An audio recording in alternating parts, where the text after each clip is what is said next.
So Apple started a clothing line for pirates. Yeah. Their bestseller so far is the eye patch. Get off the Cha-ching. internet. I got to get the damn internet shut off right now.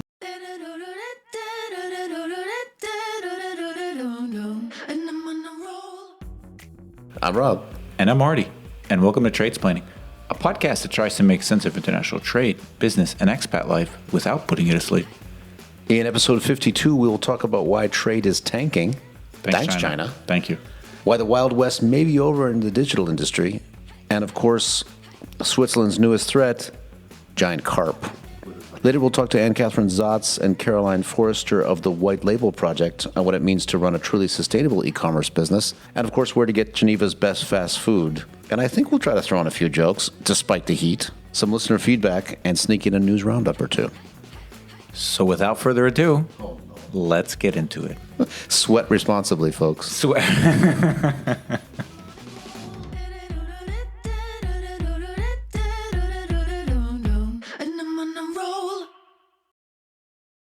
Hello, everybody. Welcome to episode 52. We are very happy to be back on such short notice after our prolonged summer break. So now we've got back-to-back episodes, and we're excited to bring them to you. Listeners will be happy to know that 52 is the atomic number of tellurium. If you're wondering what that is, let me tell you. What's tellurium? It's a brittle, mildly toxic, rare silver white metalloid. And no, I'm not describing Jordan Peterson. You had some good points early. Anyway, that's not important. We know this is just a sequitur into the introduction. A sequitur. Sequitur. Yes. Number 52 is also in numerology, carries vibrations of new beginnings, good fortune, and positive change. Anything happened recently in your life? Which for me resonates quite a bit because Leah, the world. And I have to mention also that listeners are listening. People who I didn't know and I haven't spoken to in probably a couple of years, maybe before COVID, have been reaching out to me on different channels saying congrats on your They've had to son. admit they're listening. Yeah, and that's usually the first thing, congrats, and the second one is, yes, I listen. Yes, I listen. We had one listener from Germany write to us. She's at GIZ. I was actually surprised that she listens because we know her, but she listens to the podcast. It's great. She loves it. She said lots of her colleagues listen to it as well, although they don't get your jokes. I wasn't sure if she was saying yours and mine and yours. Or mine. I got yours from that. In response to this and try to be listener sensitive, I'm going to try to throw in as many references to multiculti and the scorpions during this podcast as I can to see if I think also in the interest of intercultural... Angela Merkel. In the interest of intercultural communication, we're also bringing back the UN word of the day. Yeah, we are. So it's making its grand comeback, much like Donald Trump's presidential campaign. It's coming back.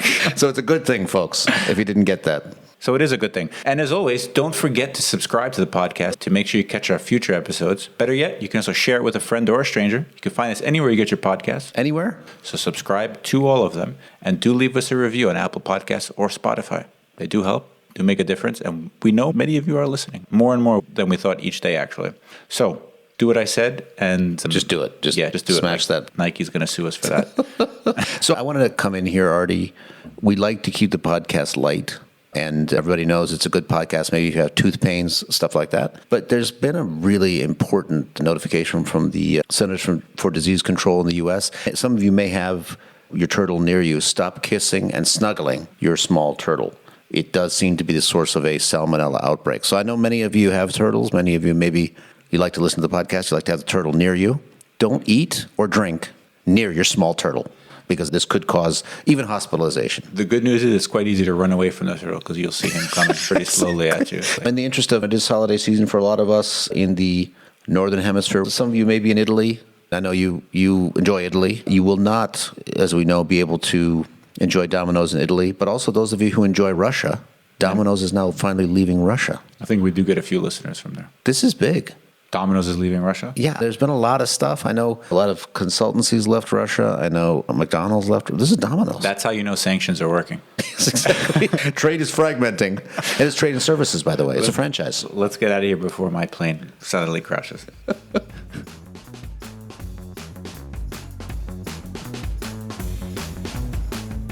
So then, jumping right into this episode's news stories, first one up is Rob's favorite, relates to China and the fact that trade seems to be going down, or at least in the goods part of the economy. So longer term, the outlook for global trade is taking quite a big hit as major economies push to reorder supply chains and bring in a bigger slice of manufacturing and investment back home, also de-risking, which we'll get to later. wink, wink. Some economists now see global trade growing more slowly in the years ahead than the global economy, which is a reversal of a years-long trend that was a hallmark of what we saw as deepening economic integration, and generally a good thing. So exports have gone down double-digit amounts for China, Vietnam, and Taiwan, among others. So these are big exporting hubs, particularly the first two. In China, this is driven by a slump in demand, and it's showing up in balance sheets of companies, for example, like Estee Lauder, who's reported lower than expected results, primarily due to what they call soft China demand. I always like that phrase, soft demand. There's downward pressure on upward demand. I have soft demand for a diet. So Bloomberg has argued that this is not a short-term trend, but a purported policy of Xi's government to break the addiction of debt fueled on real estate, which we have been talking about. I think it was at least the last 3 years. 2020 first. Yeah, we did. Yeah, we did. Evergrande. Yeah, this is why we've seen daily reports of real estate companies going under. For example, Evergrande, as Rob said. The question is, with trade tanking, what does that mean for global growth? Yeah, the question is it global growth? Is trade leading or is trade a lagging indicator? So I think we know many economies, U.S., Europe, and many have been also following, raising interest rates, trying to reduce demand. It's happening. And China is having other pressures, even deflationary pressures. So it's gotten to a certain point with them where it's maybe even gone beyond just slowing economic activity. So this is now to a point where we do see it over 3 or 4 months, significant reduction in exports. And you remember that these exports had exploded post-COVID, and even they were radiating a little bit outside China. Places like Vietnam were doing well. So I think we are now seeing the effects. Is it going to be a slowdown? Is it actually going to be a recession? But it's going to be the story. I think it's going to be the story. It is durable, as Bloomberg said. Maybe the U.S. can print its own money, but nobody else can. I think, yes, all of that is correct, but I'm not sure if goods trade tells the whole story. So it's also important to focus on the services sector, which accounts for a growing portion of trade. Now, goods, some say, is plateauing or slowing down. It's not growing at the levels we've come to see over the last 20 years, but services trade seems to be picking up. The problem with that is that it's much more difficult to quantify. So for economists to say, we traded X number of dollars in McKinsey consultants last year, or whatever it may be, or BPO, process outsourcing, things like that. So it's important to consider that when we're looking at these sort of, I don't call it doomsday, but an early warning indicator of things that may be coming down the pike. And I think that's a good segue to the next bit we want to talk about, and that's on digital trade, which is an important facet of this rise in services trade. And that is the fact that digital trade is facing more and more regulation, which I guess some would say is a good thing. So it seems an era is ending. So up to 2021, digital services and much of digital-enabled trade has been lightly taxed, with companies locating in lower tax jurisdictions, like Donald Trump. In many ways, the tech has also been very... Remember the Ireland, was it the reverse Irish sandwich or whatever? Put Microsoft in Ireland. It was the Dutch-Irish sandwich. That's the one. I'm actually low-key happy that he's running again, because now we have an excuse to make more jokes. So exactly. It's been a bit of a pause, a bit of a desert. That's why the podcast has gotten less funny with time. If anybody were wondering.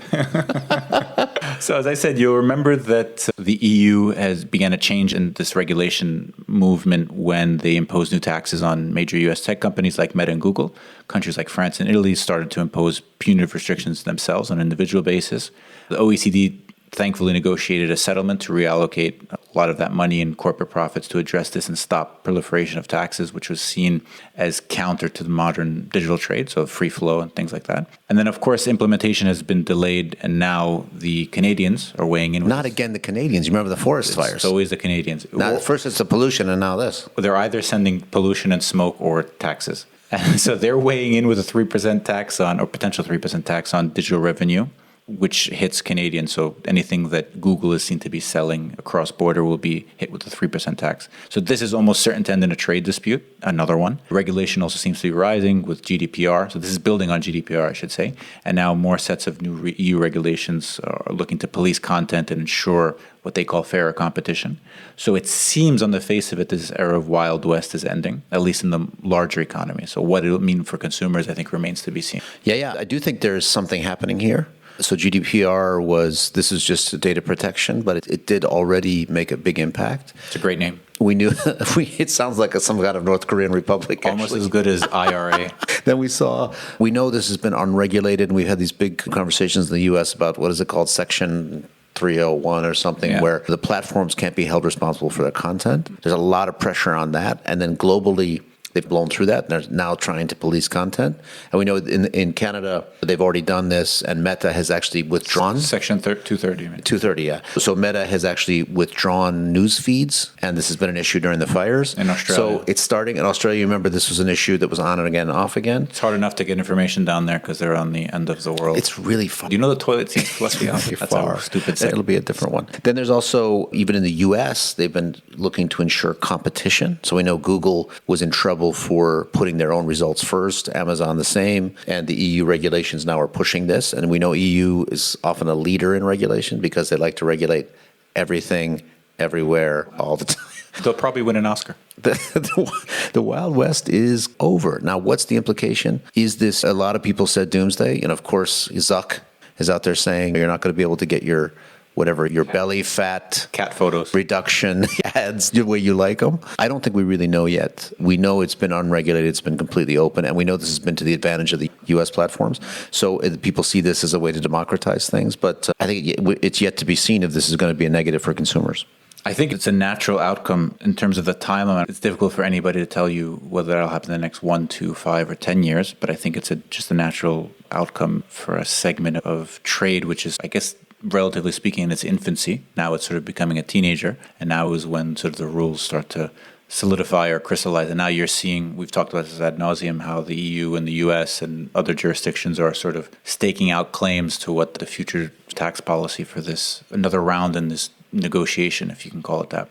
What is a negotiation? You can probably negotiate now is car prices. So you can negotiate that deal at the auto more dealer. and more. Because it seems that the auto industry seems to be hitting a speed bump. Yes, exactly. Shut up and drive. Is it weird that I'm laughing at my own jokes?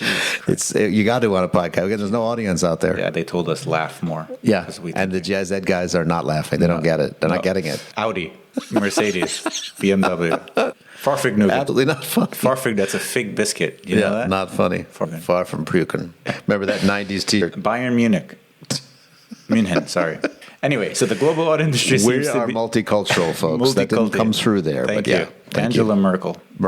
More Merkel. So the auto industry seems to be hitting hard times, like me getting this news bit out of the way. But early in the pandemic seemed to have rebounded, especially after it, I should say, with sales recovering to pre-pandemic levels and actually surpassing them. Consumers are obviously also trading up more and more because why not? And then, however, with supply constrained at the time due to chip shortages and other things, prices were also creeping up quite a bit, like watches. And the average consumer... Back to watches. The average consumer is buying more and more expensive models. Now, however, with interest rates rising, car loans are getting more expensive, as if they weren't already. And it means Americans are having a harder time paying for their car. And not just Americans, I should say, but also global consumers as well. A correction may be in order. So this could be a canary in the coal mine for that, among other things that we've talked about, for that post-COVID economic sugar rush we saw in many different areas. Whether that's the case remains to be seen. I think the Wall Street Journal has said that the U.S. industrial policy is favoring EVs. It also may be coming just at the time when demand is softening. And it may, remember softening demand? Yeah, that's my favorite. After upward pressures. Downward pressure on upward prices. It may mimic the Chinese industry. So again, we're seeing all this talk about subsidies and trade disputes. We're seeing that the EU is mimicking China in sort of the way they're going about the subsidizing different industries, particularly auto industries. However, these softening demand, as Rob likes to call it, the labor unions are looking for more pay. Seems at the wrong time. We saw that UPS and the Hollywood writers, when it comes to labor action, timing is everything, as I said. However, it can't be good news for the industry if workers are asking for more money just at the time when prices are going down. Yeah, maybe there are many signs of slowing economic activity, but a lot of different consumer brands have been inching up in categories. Back to watches. Yes. That's a good example, but what we're reading now is that the average, I think, American car is up above $50,000. The average car payment is in the $750, $800 range with rising interest rates. So we're reaping a little bit the harvest of this thing. It's probably not sustainable. Probably the U.S. isn't the only one, but they're often out ahead in terms of growing consumer debt. And we're going to see lower demand on the auto industry, which is going to lead to lower production and lower economic output. So the United Auto Workers have decided to put pressure now. I think the timing isn't great. UPS, the timing was good because there's a shortage of drivers. And we saw with the Hollywood writers, the timing potentially is terrible. It's never a good time to be an actor. It's never a good time. Just don't be a or writer. A writer. Just don't be a writer, folks. I think it is a bit of a canary in the coal mine in the sense that when defaults are going up, it's something that Americans Americans do spend a big portion of their budget on because they are driving everywhere. And I realize this whenever I go back home, that I'm in a car the majority of the day when I'm going somewhere and I'm not. Lots of cup holders, too. Lots and lots of cup holders. Yeah, my wife said that she thought that was like the coolest thing about the U.S. when she was growing up. You have your keys and your bagel and in your car. I'm like, yeah, because you have no time to sit down and eat it. You get to know people by the back of their head. Yeah. So I think it is a bit of this, as I said, this canary in a coal mine. It remains to be seen if we'll see these delinquencies keep creeping up, whether that portends to more bad things on the horizon. We'll see. In terms of bad things on the horizon, stay tuned for next week when we'll talk about chip manufacturing in the U.S. Not Doritos.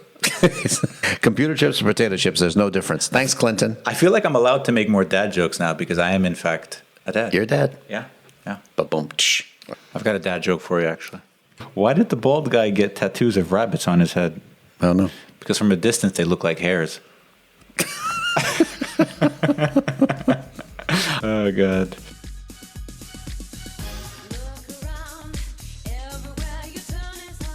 White Label Project is a digital concept store for the most exciting female-led impact brands in fashion and design from around the globe. White Label Project was founded by Anne-Catherine Zotz and Caroline Forster in 2019 to empower women through e-commerce and deconstruct unsustainable norms in international trade, such as white labeling. My old job. Anne-Catherine Zotz is a development economist, former colleague, an entrepreneur with a decade of experience in championing green and ethical trade with the United Nations. And champagne. Her special focus, elegantly merging sustainable fashion and design with economics, powering small and medium enterprises worldwide. Worldwide, it's big. Caroline Forrester is a brand strategist and entrepreneur with a decade of consulting experience from top agencies around Europe. She's been the creative spark behind international consumer brands, nonprofits, and tech startups from Stockholm, very nice place, to London, and even Berlin.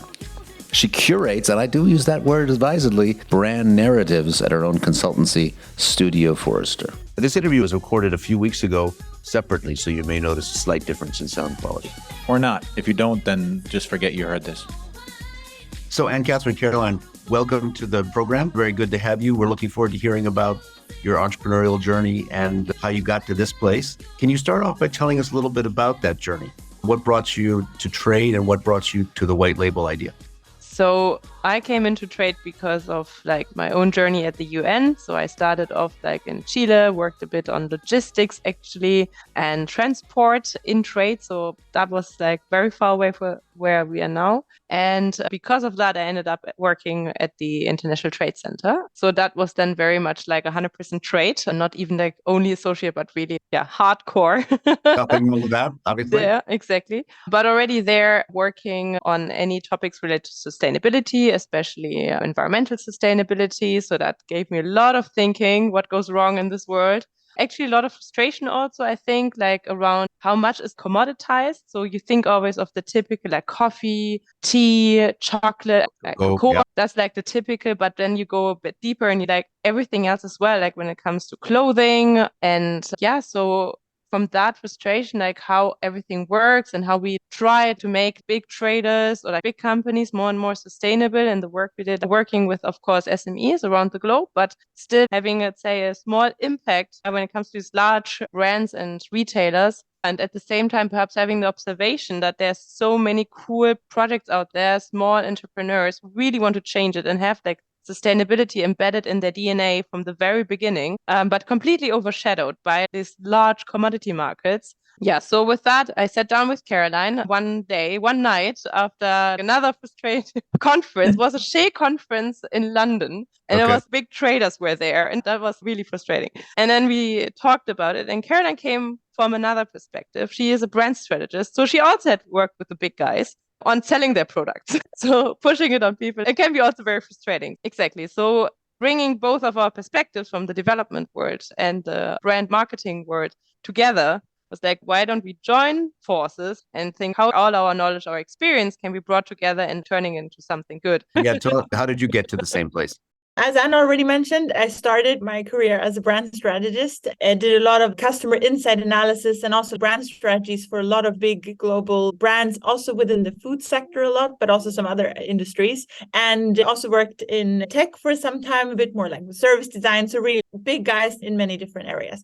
And as similar to Anne, even though in a completely different context, I also got very frustrated because I spent a lot of time helping big companies, making them feel more sustainable towards towards end customers, spending a lot of money or helping them getting more revenue by sometimes also pretending to be more sustainable than they are and being very frustrated by that. And I felt like there are so many cool initiatives out there. I wasn't even aware of the ones that Anne was seeing at that time. But in my kind of circumference, I was seeing all these cool initiatives that are out there that I would like to work with and help to grow. And also felt that if we would put all the resources and energy that we have to help them, probably the dynamics would shift quite a lot in the world. And when I met Anne, we know each other since way back. We studied together. We kept in touch, even though we lived in like even different continents at that point of time. But when we met then and she started to talk about her frustrations and I about mine, we could directly see that if we put our heads together, also with the different perspectives from like private industry and the public sector, what we could do with that and hopefully create something that brings value in many different ways.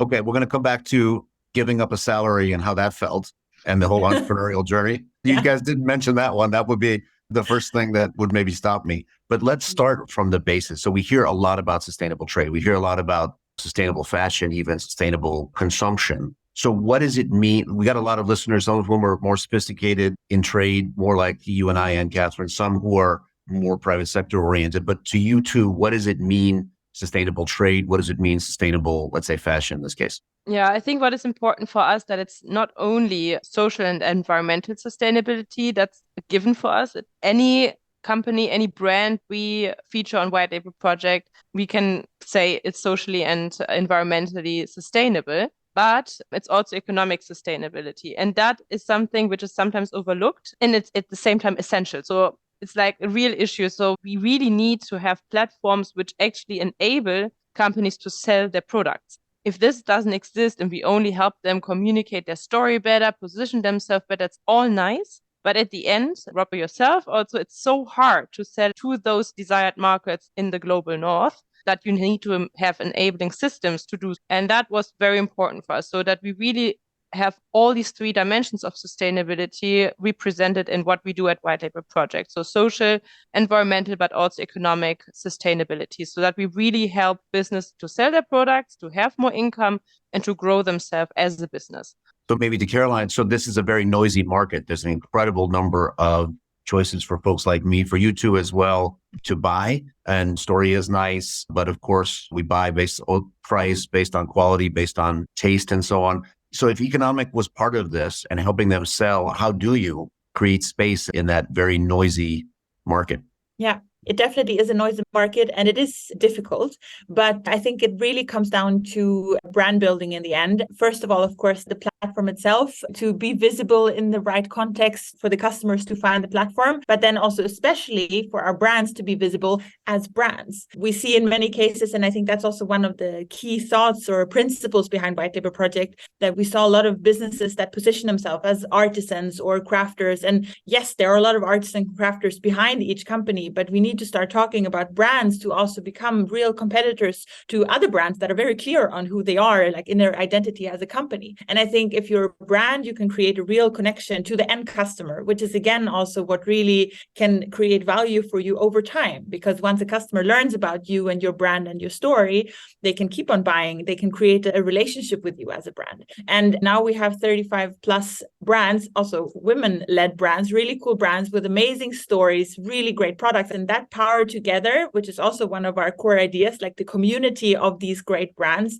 that of course has the potential to reach quite far if we all help each other out in creating that noise. And if we join forces, we can become a proper option against more bigger, unsustainable options. How do we know things are sustainable? I think this is a consumers, myself, even in the business. How do we know something is sustainable? And often we know certifications are about paperwork at a certain given time, but may not tell us a lot about the performance of the company or, build that connection. So we see a label on something. So is it because you know the brands, you know they're sustainable? Is it because they're certified? What do you tell your consumer about them that gives them reassurance that this is a sustainable product? That's a very good question because none of the companies we work with is certified. Certification at their size doesn't really work because they wouldn't have the cash to pay for it. And there would be not so much to certify. So some are really like 1-2 women shops. And then literally the certifier would come to their home perhaps, or so that is like the scenario. It works more for larger companies, for factories, for example. That certification works really well, and I think to reinsure also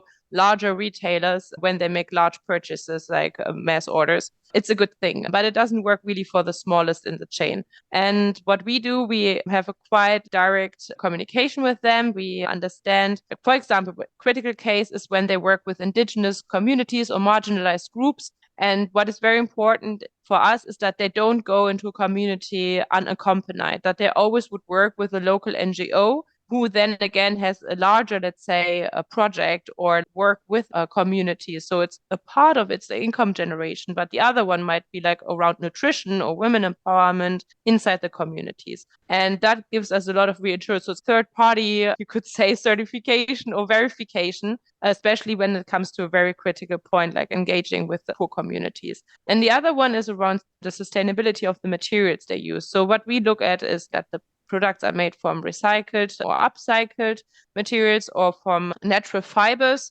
which are then again biodegradable. And like that in combination with the social sustainability aspects gives us then a fuller picture on what is happening. As we see, what we've described as tsunami of regulation coming from the EU. You guys are based in Germany, I think. So you're in the EU. Is it We're based in British? Sweden, but also in the EU. Yeah. So you're facing a little bit this kind of regulatory wave that's coming. I know smaller companies are in some ways accepted from it, but in some ways not. So the question is, what do you think is the formula to take the good things you're doing and have that impact at scale? And I guess in a secondary question, do you think this regulatory push by the EU, can that be helpful to folks like you who want to see this transition? Yeah, definitely. I think 100% it's beneficial for us. It's good because it's also dismantling those who are having really bad business practices. It sets them under pressure to improve, but it also sensitizes the general public that there's something wrong, and they look perhaps for other options because they think perhaps these big guys will never make it, or they will see certain companies perhaps being fined, and it happens more and more. So I think it's a very good push for us to have more people sensitized to those regulations coming in. We are not scared of those. This is like perfect scenario. We are compliant already. That is no issue. And to create scale, what we see is that we have to communicate and position the brands in every possible way and larger platform we can reach the general public with. And that is why we are investing a lot into, let's say, channels like Instagram, but also on LinkedIn, and then also going into larger media platforms. That's the way forward. Anything we do at the moment is really like focusing on how to reach the end customer and generate there more noise. So from the consumer side, Caroline, we've seen some signs of a flattening of demand for sustainable products because of price sensitivity, inflation, purchasing power. And I'm speaking particularly of Europe. Switzerland hasn't been as affected, but we see this in Europe, in France, and also some signs in Germany. I'm assuming you guys are at a price point that's not the cheapest. So do you see any softening of demand? Will that be an issue for sustainable products? I think the key is actually to talk about desirability. I think at the same time as we see like the flattening of some, like for instance, for sustainable products, we also see an extreme increase for luxury products. So obviously there is money out there. And I think this whole social media craze, which only grown throughout the pandemic, has even more pushed people to buy desirable products that they can show off. So I think what we need to do, and which we're also working on, is to create that desirability for sustainable products. And also, first of all, talk about more what it is beyond being sustainable, like the storytelling as a whole. So I think you're absolutely right. In fact, on the podcast, we've been talking a lot about this kind of rise in prices and rise in segments. In a lot of areas, Artie in particular is obsessed with watches, even plastic watches, but it's not the only area. We've seen the same thing in tourism, the same thing in a lot of products. So I think it is interesting in a sense that, and part of that package really is this relationship with producers, relationship with ideally sustainability. Of course, some consumers are way beyond it. You may be aware the heart of this podcast is scientific. So we do ask a series of questions. We're very analytical in this. So the first one we ask as an expat, what did you learn when you looked back at your home country? What stood out to you? I have an example. So for me, it's like double. I'm half Swedish, half German. So I have two home countries that I've learned a lot about when I lived abroad in many different places. And one thing, especially about Germans that I learned, and I think everybody knows they like to disagree and fight. But then when I moved back to Sweden, which is a very consensus-driven country, I think I started to really appreciate Germany for that fact. There's this concept called in German Streitgespräch. It means disagreement conversation. And that's something that can be published in a magazine or a newspaper or something like that of two people with opposing opinions and just like really enjoying the fight. I think that's really cool because it also really shows a level of tolerance that I was not aware of when I lived in Germany as a child, especially. What I learned is Germans lead with the negative. That's what I always thought was different from, at least from Americans. We always lead with the positive, the negatives in the middle, and with the positive. Germans, even if things are great, lead with the negative. But that's the hook. And Catherine, I know you've lived in South America as well as in Switzerland. What struck you about being I actually think now much more things are becoming apparent to me living again in Germany. For me, that was a cultural shock, no? Coming back after 14, 15 years to Germany and also seeing my husband actually navigating the Germans kind of is eye-opening. Yeah, the poor guy is really suffering here. It's definitely not a thing I miss. You pass a person and the person makes space for you and you don't even get to the point where you say thank you and they say, bitteschön. You're welcome. And that can happen non-stop to you. It's passive aggressive. Yeah, exactly. I think that is like the little things. It's in the detail, which makes me wonder, or perhaps also explains why I really never missed Germany in the 14 years. You can tell probably Artie and I are very stylish humans, but not the same level. So first of all, which piece from your collection would you recommend for each of us? And who's cooler? Yeah, we would have said you, but now I look at his picture and I think 15 round present. Looks amazing. We really had a thought and we thought you both would look so cool in an upcycled suit by Emeka. It's sourced from like fabrics which are usually used for curtains or upholstery. Yeah. I think you both would look really handsome in that. Yeah. They're very cool. Yeah, cool. Very cool. Yeah. Okay. We'll take that. We'll take that. Yeah. We'll edit this. So when you said I thought it would have been you, we'll just stick with that. Yeah. Sure. The thing about Artie, we'll just edit that one out. So on a scale of 0 to Martha Stewart, how likely is White Label Project to start selling lifestyle books and or stock tips? Are you going in that direction? Stock tips, for sure. I had to learn about Martha Stewart. I never knew that she was imprisoned. So I was just shocked. This lady is there are a lot of surprises. steps that you need to go through until you get there. Yeah, exactly. There's a progression. You go to prison, obviously, but you get out. So that's good. Yeah. And then you relaunch the career. Absolutely. It's a journey, as we call it. Yeah. So maybe I'll start with you, Caroline. I'm sure you've been here. As we have a national food here, it's kebab. And so we have to ask each of our guests, what is your favorite kebab in Geneva? And if you don't immediately remember, it's probably Parfum de Beirut. And what's your best experience with kebab? You cannot ask a German or even a half German about kebab in Geneva. Kebab is from Berlin. The best kebab you will only find in Germany.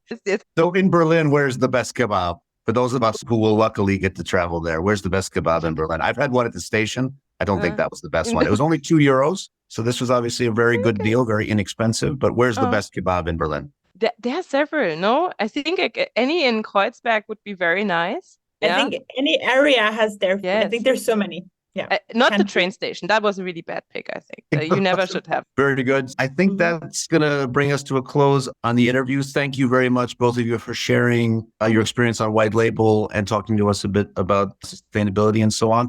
If people want to learn more, if they want to buy the good stuff, where would they go? To www.whitelabel-project.com. Whitelabel-project.com, is it? Yes, exactly. Or follow us on Instagram, just White Label Project. Yeah. I never figured out Instagram. I know it's going to happen, though. I really feel like it's going to happen. For you guys, this is going to be different. Yeah, no, of course. And we are also on LinkedIn. That's the one. That's where I saw it. Yeah. That's how boring I am. No, that's fine. Not your target. Not your target audience. Thanks again, guys, for coming on. Really appreciate it. Yeah, thank you. Thank you.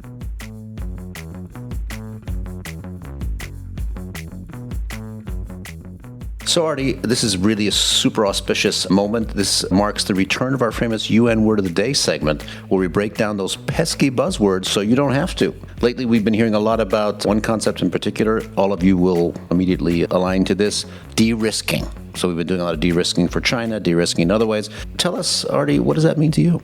That's when I look for other potential co-hosts, just in case you're not. Exactly. No, that's not. Of course, that's not the folks, case. no, I'm it's not. Don't ask why my phone is. It's blowing up. Yeah, actually. no, it's not. So, in a broad sense, de-risking entails mitigating the vulnerabilities posed by deep economic ties between the U.S. and China, specifically. At least how it's been used in the last couple of years. So, some describe de-risking as taking whatever economic steps a country deems appropriate to diversify supply chains, reduce excessive dependency on Chinese supply chains in particular, and resist what they call economic coercion. So, the term speaks to measures Washington is implementing in consultation with allies and partners that seek to combat these efforts by China, or efforts that they see as leveraging foreign intellectual property and capital, among other schemes, to attain techno-economic dominance. Unlike decoupling, de-risking's cousin, de-risking does not seem to curb Chinese access to less sophisticated U.S. technology. Artie, that's a really well thought out answer. Thank you. I spent time on that. I laud you for that. Actually, it's not that. It's doing exactly what you've been doing, but calling it a different name. So investing wherever you want to, but saying we're doing it for de-risking. Yeah, we haven't done the UN word of the day in a while, but I'm starting to get the sense that a lot of the buzzwords seem to have the same meaning. I feel like we're in a post-COVID reanimation, reemergence of buzzwords. I feel like I'm in a loop where every word means the same thing. The Doing what you were buzzwords are doing back. Before. If you have any names, by the way, send them into trade.splaining@gmail.com. Yeah, send us in your favorite one, just as Rob said, and we might read them out. Smash that subscribe button. Yeah, we're not on YouTube yet.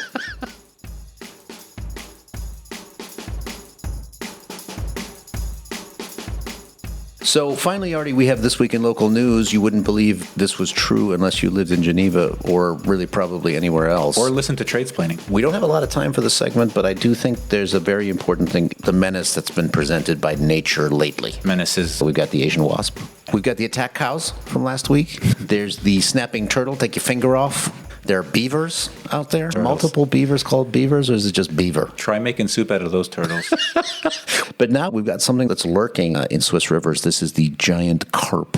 So carp are eaten. They're eaten by birds and other fish and all sorts of good things. Back where I grew up, they were eaten by big fat forks. We used to poke them and take them out of the river. But once they get to a certain size... Who are you, Poseidon? Yeah, a little bit. You walking around with forks at the in the locks. river? No, Lake Wingra at the lock. Would you grow up in Scottish Highlands? There's a carp. We're not talking about salmon. So they eat like milk cartons. That's exactly what they eat, garbage. So they have a lot in common with you. They eat garbage. Because you're the one who's ordering Domino's. They said they get to 2 meters. I'm 1.79 meters myself. So they get to 2 meters. You're probably getting closer to 2 meters. They're over 90 kilos. So that's over 200 pounds. This is a big fish.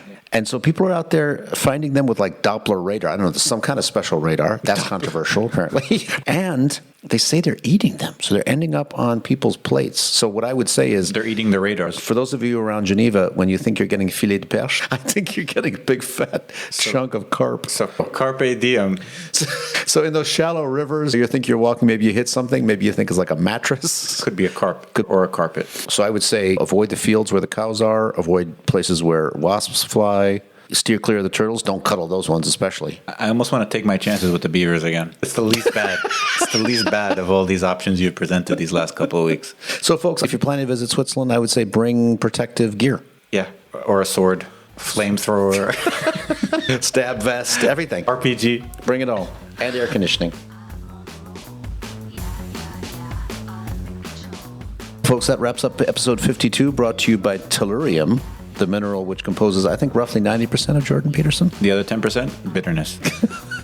The bygone era of digital Wild West, and of course, Switzerland's giant, enormous carp.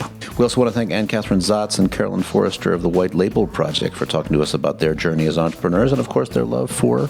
We also want to thank our executive producer, Michelle Olguin, and Valentina Saponara for highlighting the Vibe Shift, as well as helping and produce this and every TS episode. And this may be the last episode for Valentina as our editor. That's true. We have some very sad news. Valentina may be leaving us to go on to bigger and better things, but she will always be in our hearts as the silent editor who did not want to come on to the podcast. So people actually don't know if she really exists. She may be AI. And I just want to let you know, don't send her your resume for at least 2 weeks. Yeah, she has a non-compete clause Yes, in her exactly. contract.